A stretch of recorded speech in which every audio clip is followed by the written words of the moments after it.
Hello കൂട്ടുകാരെ, ഇന്ന് ഞങ്ങള് കൊല്ലം ബീച്ചിലോട്ടൊന്ന് പോവാന്ന് വിചാരിച്ചു. ഞായറാഴ്ചയൊക്കെ അല്ലേ, അപ്പം വൈകിട്ട് കറങ്ങാമെന്ന് കരുതി ഞാനും ഋതുവും അപ്പൂപ്പനും അമ്മുമ്മയും കൂടി പോവുകയാണ്.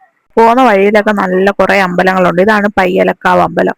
അടുത്തടുത്ത അമ്പലങ്ങൾ, അതുകൊണ്ട് ഉത്സവ സമയത്തൊക്കെ ഇഷ്ടം പോലെ ഉത്സവങ്ങളാണ്. കണ്ടേ, ഇത് നമ്മുടെ പുതിയകാവ് അമ്പലം. ഇനി ഇവിടെ നമ്മൾ നേരെ അങ്ങ് നല്ലെഴുത്തുമുക്ക് എത്തും. അവിടെ നമുക്ക് മെയിൻ റോഡാണ് എത്തുന്നത്. നമ്മൾ മെയിൻ റോഡിൽ കയറിയിരിക്കുക. ഓണമൊക്കെ പ്രമാണിച്ച് റോഡ് സൈഡിലൊക്കെ കുട്ടികളുടെ കളിപ്പാട്ടങ്ങളൊക്കെ നിരന്നിരിക്കുക. ഇവിടെ അടുത്ത് തന്നെയാണ് കൊറ്റങ്കുളങ്ങര ദേവീ ക്ഷേത്രം. എന്ന് വെച്ചാൽ ആണുങ്ങൾ ചമയവിളക്ക് എടുക്കുന്ന മാർച്ച് മാസങ്ങളിൽ എല്ലാ വർഷവും ചമയവിളക്ക് മഹോത്സവം നടക്കുന്ന ഒരു അമ്പലമാണ് കൊറ്റംകുളങ്ങര അമ്പലം. ഇവിടുന്ന് അടുത്ത് അങ്ങോട്ട് പോകുമ്പോഴത്തേക്ക് നമ്മുടെ ചവറ ബസ് സ്റ്റാൻഡ്. ഇപ്പം ചവറ ബസ് സ്റ്റാൻഡ് എന്നൊക്കെ പറയാനേ പറ്റത്തുള്ളൂ.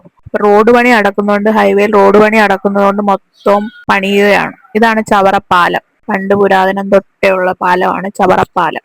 ഇനി അങ്ങനെ പോകുമ്പോഴത്തേക്ക് നമുക്ക് ആൽത്തറമൂട് മഹാദേവ ക്ഷേത്രം, ഫൗണ്ടേഷന്റെ സൈഡൊക്കെ വരും. നമ്മുടെ ഫൗണ്ടേഷൻ ഗവൺമെന്റ് ഹോസ്പിറ്റല്, നീണ്ടകര പാലം. ഇതാണ് നമ്മുടെ നീണ്ടകര പാലം. പക്ഷേ കടലൊന്നും കാണാൻ പറ്റത്തില്ല. കാരണം എന്ന് വെച്ചാൽ ഞാൻ പറഞ്ഞില്ല, റോഡ് പണി നടക്കുന്നതുകൊണ്ട് പാലത്തിനുള്ള പണി നടക്കുകയാണ്. എല്ലാവർക്കും അറിയാവുന്നതായിരിക്കും കൊല്ലം നീണ്ടകര പാലം. എന്ന് വെച്ചാൽ നല്ല ഫ്രഷ് മീൻ ഇവിടുന്നാണ് കിട്ടുന്നത്. അതിന്റെ ഇടയ്ക്കൂടെ ഒക്കെ നമുക്ക് സീൻ കാണാൻ പറ്റും. കപ്പലുകൾ കിടക്കുന്നുണ്ടില്ലേ. ഈ പാലം പണിയുന്നതുകൊണ്ട് നമുക്ക് അതൊന്നും വലുതായിട്ട് കാണാൻ പറ്റാത്തത്. കപ്പലെല്ലാം അടുപ്പിച്ചിട്ടേക്കുന്നു. അങ്ങനെ നമ്മുടെ ബൈപ്പാസ് റോഡ് എത്താറായി. ഇവിടുന്ന് നേരെ പോവുകയാണെന്നുണ്ടെങ്കിൽ നമുക്ക് നേരെ ട്രിവാൻഡ്രം ചെല്ലാം. നമുക്ക് അവിടുന്ന് റൈറ്റ് എടുത്താണ് നമ്മൾ കൊല്ലം ബീച്ചിലോട്ട് പോകേണ്ടുന്നത്. ഇവിടെ ഒരു ആല് നിൽക്കുന്നുണ്ടല്ലോ. ഇവിടെ ഈ ജംഗ്ഷൻ ആൽത്തറ മൂടെന്നാണ് പറയുന്നത്. ശക്തികുളങ്ങര അമ്പലത്തിലെ പള്ളിവേട്ട നടക്കുന്ന സ്ഥലമാണ് ഇവിടെ. ഇനി നമുക്ക് ഇവിടുന്ന് നേരെ കാവനാട്. ഇതാണ് കാവനാട് ജംഗ്ഷൻ. കാവനാട് ജംഗ്ഷനിൽ തന്നെ ഒരു സൂപ്പർ ഹോട്ടലുണ്ട്, AR ഹോട്ടൽ. ഫുഡൊക്കെ നൈസാണ്. നിങ്ങൾ ഈ കാവനാട് റൂട്ടൊക്കെ പോവുകയാണെന്നുണ്ടെങ്കിൽ എൻ്റെ ഒരു സജഷൻ AR ഹോട്ടലിൽ കയറി ഫുഡ് കഴിക്കാനാണ് കേട്ടോ. പിന്നെ അടുത്ത മെയിൻ ജംഗ്ഷൻ വരുന്നത് രാമൻകുളങ്ങരയാണ്. അവിടെയും നല്ല ഹോട്ടലുകളുണ്ട്. മെയിനായിട്ടും വരുന്നത് ഫ്രൈഡേ. അവിടുത്തെ ഫ്രൈഡ് റൈസ് സെറ്റാ.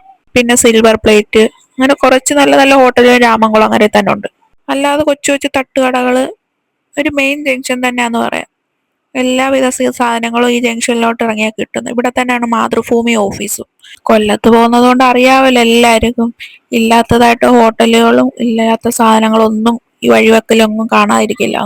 ഇതിപ്പോ നമ്മുടെ ഹൈസ്കൂൾ ജംഗ്ഷൻ. റോഡിൽ ഓരോ കാഴ്ചകളൊക്കെ കണ്ട് ഋതുക്കുട്ടി ഇങ്ങനെ ഇരിക്കുകയാണ്. അതാണ് അനക്കമൊന്നും ഇല്ലാത്തത്. നമ്മുടെ ഇരുമ്പ് പാലം. ഇതും പണ്ട് പുരാതനമായിട്ടുള്ള പാലമാണ്. ഇരുമ്പ് പാലം എന്നാണ് ഇവിടെ അറിയപ്പെടുന്നത്. കൊല്ലം ഇരുമ്പ് പാലം. ഇവിടുന്ന് നമ്മുടെ കൊല്ലം KSRTC ബസ് സ്റ്റാൻഡാണ് കാണുന്നത്. ഇവിടെ സിഗ്നൽ ഉണ്ട്. ഇവിടുന്ന് ലെഫ്റ്റ് കയറിപ്പോയി കഴിഞ്ഞാൽ നമുക്ക് അവിടുന്ന് ഹൗസ് ബോട്ടൊക്കെ ഉണ്ട്, ഒന്ന് കറങ്ങിയൊക്കെ ചെയ്യാം. ഇത് അറിയപ്പെട്ട ഒരു മാതാവിന്റെ ഒരു പള്ളിയുണ്ട്. ഇവിടെ വന്ന് പ്രാർത്ഥിച്ച എന്തും സാധിക്കുമെന്നാ പറയുന്നത്. ഇവിടെ തന്നെയാണ് നമ്മുടെ RP മാള്, കൊല്ലം RP മാള്.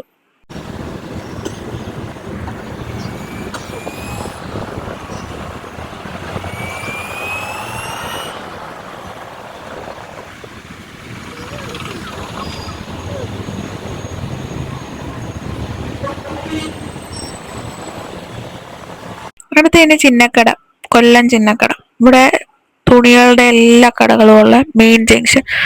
ഏത് ടൈപ്പ് തുണികളും ഹോൾസെയിലായിട്ടും റീറ്റെയിലായിട്ടും സാധനങ്ങളായാലും ഹോൾസെയിലും റീറ്റെയിലും എല്ലാം കിട്ടുന്ന ഒരു സ്ഥലമാണ് കൊല്ലം ചിന്നക്കട. അങ്ങനെ നമ്മുടെ ബീച്ച് റോഡ് കയറിയിരിക്കുകയാണ്. ഇവിടുന്ന് അകത്തോട്ട് പോകുമ്പോഴാണ് നമ്മുടെ കൊല്ലം റെയിൽവേ സ്റ്റേഷൻ വരുന്നത്. ബീച്ച് റോഡ് എന്ന് പറയുമ്പോഴത്തേക്ക് താണ്ടെ പഴയടം രുചി, അങ്ങനെ പല പല ഹോട്ടലുകളാണ്. ഈ റോഡ് ഫുള്ള് ഷവർമ മേക്കർ. പേരുകളെല്ലാം ഒന്നും എനിക്കറിയില്ല. എന്തായാലും നല്ല മന്തി കിട്ടുന്ന സ്പോട്ട്, ബിരിയാണി, ബർഗർ, ചിക്കീസ് എല്ലാം ഈ ഒരൊറ്റ ബീച്ച് റോഡിൽ എല്ലാം കിട്ടും. ഇവിടുന്ന് ലെഫ്റ്റ് കയറി കഴിഞ്ഞു കഴിഞ്ഞാൽ നമുക്ക് പാർക്ക് എന്ന് പറയുന്ന ഒരു ഇതുണ്ട്. പാലത്തിന്റെ അടിക്ക് പാർക്ക് സെറ്റ് ചെയ്തേക്കുക. അപ്പൊ നമ്മൾ കൊല്ലം ബീച്ചിൽ എത്തിക്കഴിഞ്ഞിരിക്കുകയാണ്. അതുകൊണ്ട് കൊല്ലം ബീച്ച് എന്ന് ബോർഡ് വെച്ചേക്കുന്നുണ്ടല്ലേ. ഒരു 5:30 ടൈമായി കാണും. ഓരോരുത്തരും അങ്ങോട്ടും ഇങ്ങോട്ടൊക്കെ പോകുന്നുണ്ട്. ഇനി അവിടെ ചെല്ലുമ്പോൾ അറിയാം അവിടുത്തെ തിരക്കിന്റെ. കാരണം നമ്മൾ ബീച്ചിൽ എത്തിയിരിക്കുകയാണ്. നല്ല തിരക്കുണ്ട്. ഒന്നാമത് ഞായറാഴ്ചയും കൂടിയാണ്. പിന്നെ നമ്മളുടെ ഫുട്ബോൾ വേൾഡ് കപ്പിന്റെ ദിവസവും കൂടിയായിരുന്നു, ഫൈനലായിരുന്നു. അപ്പൊ അവിടെ സ്ക്രീനിങ്ങിന്റെ ഒക്കെ എന്തൊക്കെയോ പരിപാടികളൊക്കെ ഉണ്ടായിരുന്നു.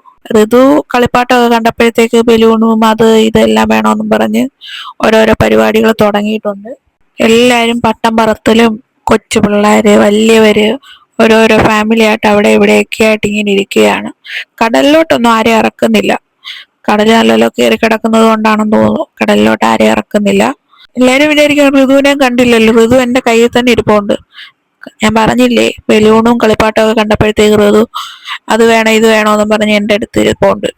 അപ്പൂപ്പനും അമ്മയും കൂടി മുമ്പേ നടന്നു പോകുന്നുണ്ട്.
കടല് കണ്ടില്ലേ, കടലിലോട്ട് ആരും ഇറങ്ങുന്നില്ല. ഇറങ്ങുന്നവരെ എല്ലാരും ഗാർഡ് അകത്ത് കയറ്റുകയാണ്, വിസിലടിച്ച് അകത്ത് കയറ്റുകയാണ്.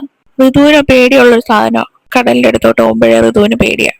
വേണ്ട, അവിടെ നമ്മൾ ഇറങ്ങി ഋതു ഓടി തുടങ്ങിയിട്ടുണ്ട്. ഋതുവിനെ കാണാത്തവരെല്ലാം ദാണ്ടിപ്പോ കണ്ടോളൂ.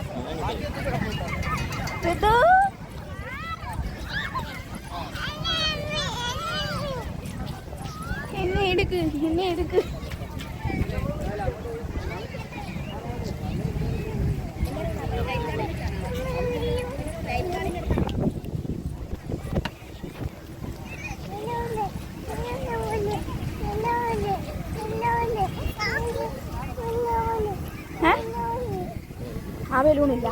എല്ലാരും പട്ടം പറപ്പിക്കുക. കൊല്ലം ബീച്ച് വരുന്നവർ മിക്കവരും പട്ടം മേടിക്കാതെ പോവില്ല. പട്ടം പറപ്പിക്കാനൂടെ അറിയണേ, എന്നാലേ നമുക്കത് പറപ്പിക്കാൻ പറ്റത്തുള്ളൂ. ഇപ്പൊ കൊല്ലം ബീച്ച് കുറെ സ്പെഷ്യൽ ഐറ്റംസ് ഒക്കെ ഉണ്ട്. അത് ഞാൻ കഴിക്കാൻ വേണ്ടി ഞാൻ മെയിനായിട്ടും പോയത് ഗുൽക്കണ്ടി, സ്പെഷ്യൽ ഗുൽക്കണ്ടിയാണ് ഞാൻ വാങ്ങിച്ചത്. കണ്ട് ഇതൊക്കെ ഏതാണ്ട് വെച്ചടിക്കുകയാണ്. ആദ്യത്തെ ഒരു ഇതേ ഉള്ളേ, പിന്നെ ആ ടേസ്റ്റ് അറിഞ്ഞു കഴിഞ്ഞാൽ പിന്നെ അതെല്ലാവർക്കും കൊടുത്തോളൂ. സ്നേഹം കണ്ടില്ലേ, അമ്മുമ്മയോടും അമ്മയോടും ഒക്കെ ഉള്ള സ്നേഹം കണ്ടില്ലേ, വാരി കൊടുക്കുള്ളൂ. ആദ്യം എല്ലാവർക്കും ഒന്നും കൊടുക്കത്തില്ല, പിന്നീടാണ് അപ്പൂപ്പനും കൊണ്ട് കൊടുക്കും. പിന്നെയും കണ്ടില്ലേ, തിരക്ക് കൂടി വരികയാണ് ആളുകൾ. ഞായറാഴ്ച വൈകുന്നേരം എല്ലാരും ഫാമിലിയായിട്ട് വരികയാണ്. ഇതിന് കുറെ ഫ്രണ്ട്സിനെ കിട്ടി, ചേച്ചിമാരും വാവയും ചേട്ടന്മാരും. അതിലൊരു വാവയായിട്ടിരുന്ന് വാവ ഋതുവിനുമായിട്ട് ഇരുന്നങ്ങ് കളിക്കുവോ. വാവയ്ക്ക് 9 മാസം കണ്ടായെന്നാ പറഞ്ഞത്. ഋതു എന്തൊക്കെയൊക്കെയോ പറയുകയും കൈ പിടിക്കുകയൊക്കെ ചെയ്യുന്നു. അങ്ങനെ ഞങ്ങൾ അവിടെ ഇരുന്ന് കളിച്ചോണ്ടിരുന്നപ്പോഴത്തേക്ക് അടുത്ത ഒരു വാവയെ കിട്ടി. ഞങ്ങൾ മണ്ണ് വെച്ച് വീടൊക്കെ കളി വെച്ച് ഉണ്ടാക്കി ഞാൻ ഋതുവോട് ഇരുന്ന് കളിക്കുകയായിരുന്നു. അങ്ങനെ ഒരു സന്ധ്യയൊക്കെ ആയി. ഋതു വഴക്കൊക്കെ ഉണ്ടാക്കി എന്നെ കൊണ്ട് ഒരു ബോളൊക്കെ വാങ്ങിപ്പിച്ചുകൊണ്ട് അപ്പൂപ്പനെ അമ്മൂമ്മനെ കാണിക്കാൻ വരുക. അപ്പൂപ്പൻ്റെ കൂടെ അമ്മയുടെയും കൂടെ നിന്ന് പിന്നെ ബോള് കളിയൊക്കെ ആയി. പതുക്കെ അങ്ങ് വീട്ടിലേക്ക് വിടാമെന്ന് പ്ലാൻ ഇടുകയാണ്. അങ്ങനെ പതുക്കെ ഞങ്ങൾ അവിടെ നിന്ന് എഴുന്നേറ്റ് വീട്ടിലോട്ട് പോവുകയാണ്. വഴിയിലൊക്കെ നല്ല തിരക്ക്.